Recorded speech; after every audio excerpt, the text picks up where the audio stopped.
Bonjour et bienvenue. Aujourd'hui, on va parler d'une situation que beaucoup rencontrent, le diagnostic d'intolérance au lactose qui tombe, là, à l'âge adulte. Et on sait que ça peut être un peu déroutant au début. Oui, bonjour, c'est vrai. On reçoit le diagnostic et puis on se retrouve face à une montagne d'informations. Exactement. Un patient me montrait l'autre jour une liste, 5 pages. 5 pages d'aliments à éviter. Franchement, ça avait l'air décourageant, quoi. Je vois tout à fait. C'est typique et ça peut vraiment submerger. Voilà. Donc notre objectif aujourd'hui, c'est de simplifier un peu tout ça. On va essayer de donner des conseils clairs, pratiques, basés sur les infos qu'on a pour gérer ça au quotidien, sans que ça devienne un vrai casse-tête, même quand on sort ou qu'on est en famille. C'est ça l'idée. Alors, peut-être juste un rappel rapide. L'intolérance au lactose, qu'est-ce que c'est? C'est simplement une difficulté à digérer le sucre du lait, le lactose. Pourquoi? Parce qu'il manque une enzyme, la lactase. D'accord. Et le point super important, ce n'est pas une allergie au lait. Vraiment rien à voir. Ah oui, ça c'est crucial de le dire. Pas la même chose du tout. Non. L'allergie, c'est le système immunitaire qui réagit fort, ça peut être grave. L'intolérance, c'est digestif. C'est désagréable, mais pas dangereux. Et chez l'adulte, le plus souvent, c'est l'intolérance dite primaire. La production de lactase diminue naturellement avec l'âge. Ok, c'est clair. Et ce qui rend les choses parfois un peu floues, c'est que ça varie énormément d'une personne à l'autre. Vraiment. La sévérité, les symptômes, ça dépend de combien de lactose on mange et de sa propre sensibilité. Symptômes classiques, c'est quoi déjà? Les maux de ventre, les ballonnements? Oui, voilà. Douleurs abdominales, ballonnements, gaz, ça gargouille, diarrhée, parfois des nausées, des vomissements. Mais attention, Ah, chez certains adultes, ça peut être plus diffus. Des maux de tête, des vertiges, des problèmes de concentration, une grosse fatigue, même des douleurs aux muscles ou aux articulations. ah oui, quand même. On n'y pense pas forcément pour une intolérance au lactose. Non, et la quantité qui déclenche ça, elle peut être très différente d'une personne à l'autre. Et c'est là qu'on en revient à ces fameuses listes interminables. Si la tolérance est si variable, une liste unique tout interdit, ça semble pas très adapté en fait. C'est exactement ça. Ça peut même être contre-productif. L'objectif, la plupart du temps, ce n'est pas l'élimination totale zéro lactose. C'est plutôt de trouver son propre seuil, jusqu'où on peut aller sans avoir de symptômes gênants. D'accord, trouver sa limite perso en quelque sorte. Voilà. Et pour ça, il y a un principe qui aide bien. Plus un produit laitier est transformé, moins il contient de lactose. La fermentation, l'affinage, ça dégrade le lactose. Ah, intéressant ça. Donc il y a une sorte d'échelle. Oui, on peut simplifier comme ça. Le lait, c'est le plus riche. Après vient le yaourt, puis les fromages frais, et tout en bas de l'échelle, les fromages bien affinés. D'accord, alors concrètement, les aliments pièges, les plus riches, ce serait quoi? Typiquement, le lait, qu'il soit de vache, de chèvre ou de brebis. Le lait en poudre, le lait concentré. Et ça, attention, on en trouve beaucoup dans les produits industriels. Oui, le fameux lactose caché. Exactement. Les fromages très frais, genre cottage, faisselle, certains fromages à tartiner. Les glaces à la crème classique. Et pas mal de crème dessert aussi. Ok. Et pour ce lactose caché, comment on le repère sur les étiquettes? Il y a des mots-clés? Oui, il faut devenir un peu détective. Chercher lactose, bien sûr, mais aussi lait, poudre de lait, matière sèche de lait, petit lait, lactosérum, caséine, protéines de lait, même parfois matière grasse butyrique. La liste est longue. Ah oui, il faut avoir l'œil. Et à l'inverse, les aliments qui posent souvent moins de problèmes? Alors là, les champions sont les fromages à pâte dure qui ont été affinés longtemps, plus de 6 semaines, disons. Le comté, le parmesan, le mental, le gruyère, souvent ils n'ont quasiment plus de lactose. Ah bon? Carrément plus? Oui, ou alors juste des traces infimes. Même les pâtes molles affinées, comme le brie, le camembert ou le fromage à raclette, c'est souvent très peu. Le beurre aussi, très peu de lactose. Et les yaourts? Vous disiez que c'était entre le lait et le fromage frais? Oui, les yaourts nature, c'est un cas intéressant. Les bactéries vivantes dedans, les ferments, elles ont leur propre lactase. Du coup, elles aident à prédigérer le lactose, ce qui fait qu'ils sont souvent mieux tolérés que le lait. D'accord. Et bien sûr, il y a toute la gamme des produits marqués sans lactose. Continuer à manger son morceau de comté. Mais oui, absolument. Et ça, c'est vraiment essentiel pour dédramatiser la situation. C'est pas forcément plus jamais de produits laitiers. Ça change tout.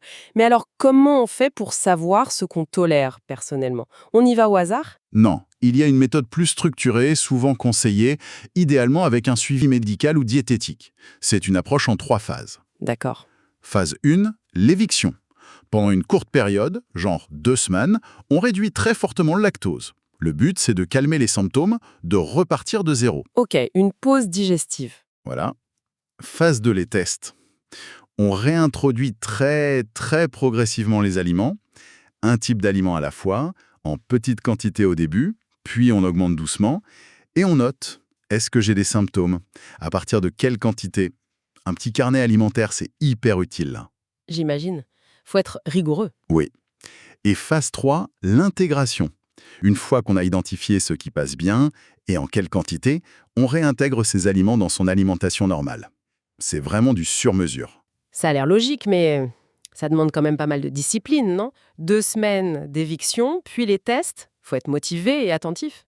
Ah oui, mais c'est sûr, ça demande un petit investissement personnel. C'est pour ça qu'être accompagné, ça peut aider. Pour adapter un peu la méthode, la rendre moins lourde, et surtout pour bien interpréter les réactions. C'est pas toujours évident de faire le lien direct entre ce qu'on mange et un symptôme qui arrive parfois des heures après. Oui, je vois. Et parfois même en faisant attention, les symptômes persistent. Pourquoi? Souvent, c'est le retour du lactose caché. Celui qu'on n'a pas repéré dans certains pains, surtout les pains de mie, briochés, dans les panures, certaines charcuteries comme les pâtés, certains saucissons. Ah oui. Même là? Oui. Dans beaucoup de plats préparés, les sauces en poudre, les vinaigrettes industrielles, faut vraiment avoir le réflexe étiquette. D'accord. Et l'autre difficulté, on l'évoquait, c'est quand on est le seul intolérant dans la famille. Pas facile pour les repas. Non, c'est un vrai défi. Pour améliorer la digestion des petites quantités qu'on tolère, il y a des astuces. D'abord, fractionner. Mieux vaut un peu de lactose plusieurs fois qu'une grosse quantité d'un coup. Ok. Ensuite, toujours manger ces produits au milieu d'un repas, avec des fibres, des protéines, des graisses. Ça ralentit l'arrivée du lactose dans l'intestin. Jamais à jeun si possible. Donc le petit morceau de fromage en fin de repas, c'est mieux que le verre de lait tout seul le matin. Exactement. Il y a même des indications que le lait entier serait parfois mieux toléré que les crémés. Ah bon? Pourquoi? Parce que les matières grasses ralentissent la vidange de l'estomac. Et le lait dans une recette cuite, genre une quiche, une béchamel, une purée, ça passe souvent mieux aussi que bu directement. Astucieux. Et pour la famille, une solution? Quand c'est possible, utiliser des alternatives sans lactose pour les plats communs, ça simplifie la vie. Une crème végétale pour la sauce, un lait délactosé pour la purée. Ok, passons aux situations sociales. Les invitations chez les amis, le resto, le cauchemar de l'intolérant, non? Comment on gère ça? C'est vrai que ça stresse souvent. Si on est à l'aise, la communication c'est pas mal. Prévenir les autres en amont, simplement, sans en faire un drame. Juste pour info, je digère mal le lait, mais ne vous cassez pas la tête pour moi. Oui, histoire qu'il ne fasse pas une soirée raclette, juste ce soir-là. Voilà. Au restaurant ou chez des amis, on peut essayer de viser les plats naturellement sans lactose. Une viande grillée, un poisson simple, des légumes juste cuits à l'huile, une salade avec une vinaigrette basique. Attention aux sauces, aux gratins, aux purées. Exactement. Le riz, les pommes de terre nature, les fruits, c'est sûr. Et s'il y a un doute, ou pour un repas exceptionnel? Alors là, il y a un petit joker, les compléments de lactase. Ce sont des gélules ou des comprimés avec l'enzyme qui manque. On les prend juste avant de manger le plat qui contient du lactose. Ah oui, ça marche bien. Ça peut aider, oui, c'est dispo en pharmacie, sans ordonnance. Mais attention, c'est vraiment pour un coup de pouce ponctuel, pour un écart occasionnel, maîtrisé.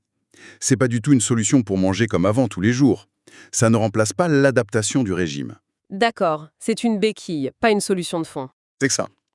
Et surtout, il faut vraiment insister là-dessus, l'intolérance au lactose, c'est pas dangereux comme une allergie. Si on fait un écart et qu'on a mal au ventre, c'est pénible, oui, mais c'est pas grave. Il faut absolument éviter de tomber dans une restriction trop sévère par peur. Ça isole, ça peut créer des carences. L'objectif, c'est de retrouver une bonne qualité de vie. C'est important de le rappeler. Alors pour ceux qui doivent quand même limiter, il y a les alternatives. C'est vrai qu'aujourd'hui, les rayons sont pleins. Oui, le choix est énorme. Déjà, il y a tous les produits laitiers classiques, mais en version sans lactose ou délactosée. C'est quoi la différence? En gros, c'est le même principe. On a ajouté l'enzyme lactase en usine pour prédigérer le lactose. Donc c'est du lait, du yaourt, de la crème, du fromage frais, mais sans le lactose. L'avantage énorme, c'est qu'ils ont les mêmes protéines et surtout le même calcium que les originaux. Ah, ça c'est bien pour le calcium. Oui. Et puis, il y a toutes les boissons végétales. Soja, amandes, riz, avoine, noisettes, coco. Elle remplace bien le lait. Pour cuisiner, boire, oui. Mais attention, point très important, il faut vérifier qu'elles sont enrichies en calcium, parce que naturellement, elles en contiennent très très peu comparé au lait de vache. D'accord. Critère numéro 1, enrichi en calcium. Exactement.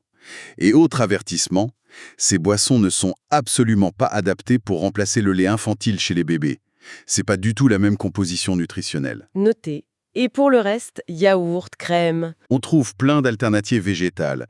Des desserts type yaourt au soja, coco, amandes, des crèmes végétales pour cuisiner, à base de soja, d'avoine, de riz, pour remplacer le beurre, les huiles végétales ou la plupart des margarines végétales conviennent. Et les glacés? Adieu les glacés? Non.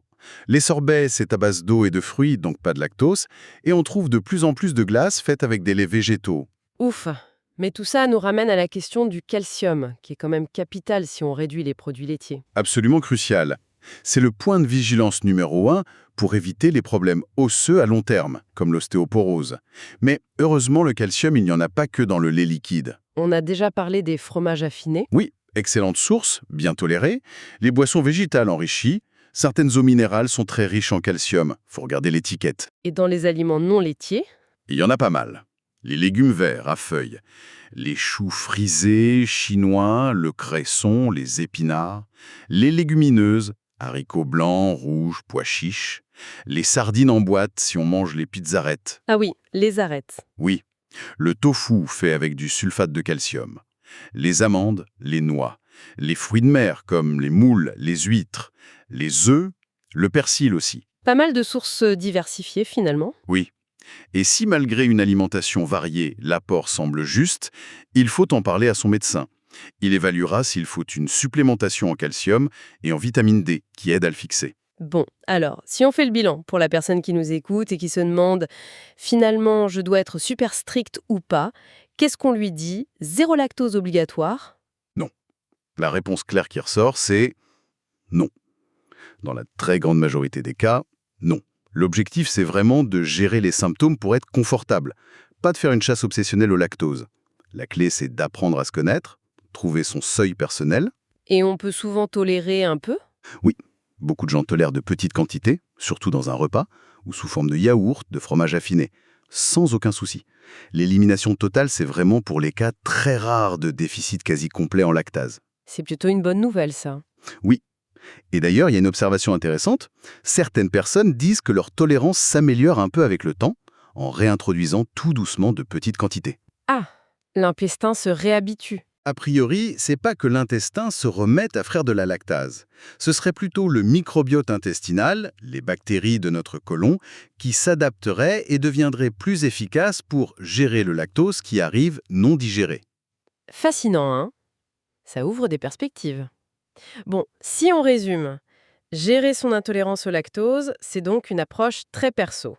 Il faut comprendre, tester ses limites sans se priver à l'excès, connaître les astuces, utiliser les alternatives à bon escient, surveiller son calcium et surtout dédramatiser tout ça, y compris socialement. C'est tout à fait ça. Une gestion personnalisée et décomplexée. Parfait. Et pour finir, peut-être une petite piste de réflexion, justement en lien avec cette histoire de microbiote qui s'adapte. Si nos bactéries intestinales jouent un rôle, est-ce que prendre soin de la santé globale de ce microbiote, avec une alimentation variée, riche en fibres par exemple, ne pourrait pas être une aide supplémentaire, en plus des ajustements sur le lactose lui-même? C'est une question, mais ça suggère que l'approche est peut-être plus large que juste éviter le lactose. Une piste intéressante à explorer. Merci beaucoup pour tous ces éclaircissements très pratiques. Avec plaisir.